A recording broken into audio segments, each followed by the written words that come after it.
First phase ఎన్నికలకు ఎల్లుండి నుంచే నామినేషన్లు స్వీకరించనున్నారు. డిసెంబర్ 11న ఫస్ట్ ఫేజ్ ఎన్నికలు జరగనున్నాయి. రెండో ఫేజ్ కోసం నవంబర్ 30 నుంచి నామినేషన్లు స్వీకరించనున్నారు. 14న ఎన్నికలు జరుగుతాయి. మూడో దశ ఎన్నికల కోసం డిసెంబర్ 3 నుంచి నామినేషన్లు స్వీకరిస్తారు. 17న ఓటింగ్ ఉంటుంది. మధ్యాహ్నం 1 గంట వరకు గ్రామ పంచాయతీ ఎన్నికలు జరుగుతాయి. అదే రోజు మధ్యాహ్నం 2 గంటల నుంచి కౌంటింగ్ చేసి ఫలితాలు ప్రకటిస్తారు. ఈసారి కేవలం సర్పంచ్ వార్డులకు మాత్రమే ఎన్నికలుంటాయని బ్యాలెట్ పేపర్లో నోటాకు కూడా ఛాన్స్ ఇచ్చామన్నారు రాష్ట్ర ఎన్నికల సంఘం అధికారులు. మన గ్రామ ఓటర్లు 1,66,55,186 అక్షరాల. గ్రామ పంచాయతీలు ఎన్ని ఉన్నాయి, వార్డు వివరాలు ఏంటి, పోలింగ్ స్టేషన్ వారీగా ఎలక్టరల్ రోల్స్ పబ్లిష్ అయినవి ఎక్కడ దొరుకుతాయి, రిజర్వేషన్ వివరాలు కూడా ఉన్నాయా అంటే అవన్నీ కూడా మా వెబ్సైట్లో మీరు చూసుకోవచ్చు.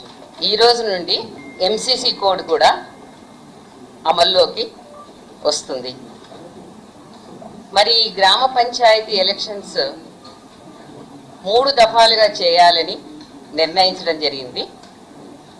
ఒక ఫేజ్కు ఇంకొక ఫేజ్కు 2 రోజుల వ్యవధితో ఈ షెడ్యూల్ అన్నది నిర్ణయించడం జరిగింది. అబ్జర్వర్స్, ఎలక్షన్ అబ్జర్వర్స్ కూడా నియమించడం జరిగింది. వాళ్ళందరూ కూడా ఎంసీసీ కోడ్ గురించి నివేదికలు మాకు పంపిస్తారు. మరి మీ అందరు ఎదురు చూసే షెడ్యూల్ వివరాలు మీరు కనుక చూస్తే ఫేజ్ 1, ఫేజ్ 2, ఫేజ్ 3 ఇలా అన్ని ఫేజులు కూడా 31 జిల్లాల్లో జరుగుతాయి. కొన్ని మండలాలు ఒక్కొక్క ఫేజ్లో ఉంటాయి. మొదటి ఫేజ్ గురించి ముందుగా చెప్తాను. దీనికి నామినేషన్ 27 నవంబర్ను ఉంటుంది, అనగా ఎల్లుండి నుండి. నామినేషన్స్ 189 మండలాల్లో వేయవచ్చును. ఇవి 4,236 సర్పంచ్ స్థానాలకు, అదేవిధంగా 37,440 వార్డు స్థానాలకు ఎన్నికలు నిర్వహించడం జరుగుతుంది. వీటికి పోల్ డే 11 డిసెంబర్.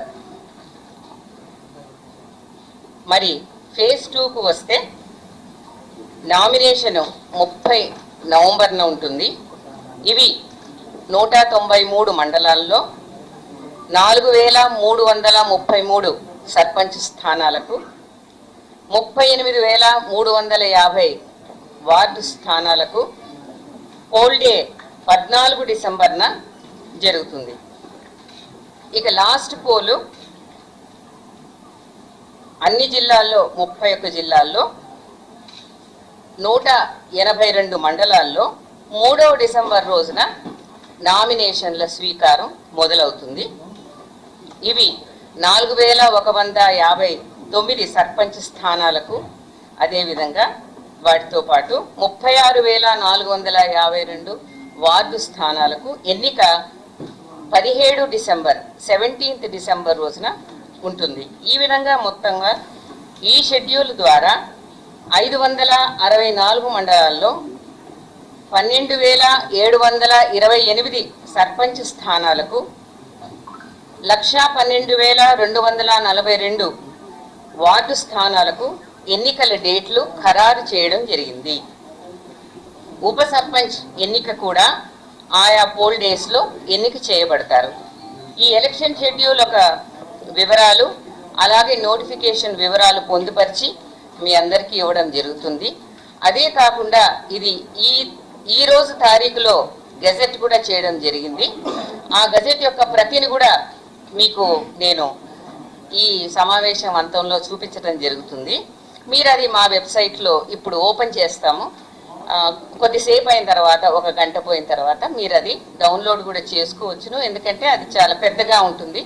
గ్రామ వార్డుల వివరాలతో సహా దాంట్లో ప్రింట్ చేయడం జరిగింది కాబట్టి అది చాలా పెద్ద డాక్యుమెంట్. అది ఎలా ఉంటుంది అనేది మీరు ఒకసారి చూసుకోవచ్చును.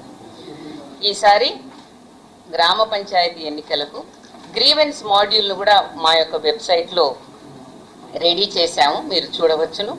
ఈ గ్రీవెన్స్ మాడ్యూల్ అనేది కొత్తగా ఏర్పాటు చేశాము. ప్రస్తుతం కొన్ని రోజుల వరకు ఇది మా వెబ్ పోర్టల్ ద్వారా మీరు ఎవరైనా సరే కంప్లైంట్లు ఇచ్చుకోవచ్చును. 2-3 రోజుల తర్వాత లేదా వారం రోజుల తర్వాత అయినా సరే మేము దీని యాప్ ద్వారా డౌన్లోడ్ చేసుకునే వెసులుబాటు కూడా కల్పించాలని అనుకుంటున్నాము. ఒక కాల్ సెంటర్ కూడా ఏర్పాటు చేశాము. ఆ నంబర్ కూడా మీకు మేము మా ఒక పిఆర్ఓ డెస్క్ ద్వారా మీకు తెలియజేస్తాము. అది you can see it flashing on. ఎప్పుడెప్పుడు అని ఎదురు చూస్తున్న పంచాయతీ ఎన్నికల నగారా మోగింది. 3 దశల్లో పంచాయతీ ఎన్నికల నిర్వహణకు రాష్ట్ర ఎన్నికల సంఘం షెడ్యూల్ రిలీజ్ చేసింది. డిసెంబర్ 11, 14, 17న 3 దశల్లో ఎన్నికలు నిర్వహించనున్నారు. ఇవాళ్టి నుంచి ఎన్నికల కోడ్ అమల్లోకి వచ్చిందని స్టేట్ ఎలక్షన్ కమిషన్ చీఫ్ రాణి కుముదుని ప్రకటించారు.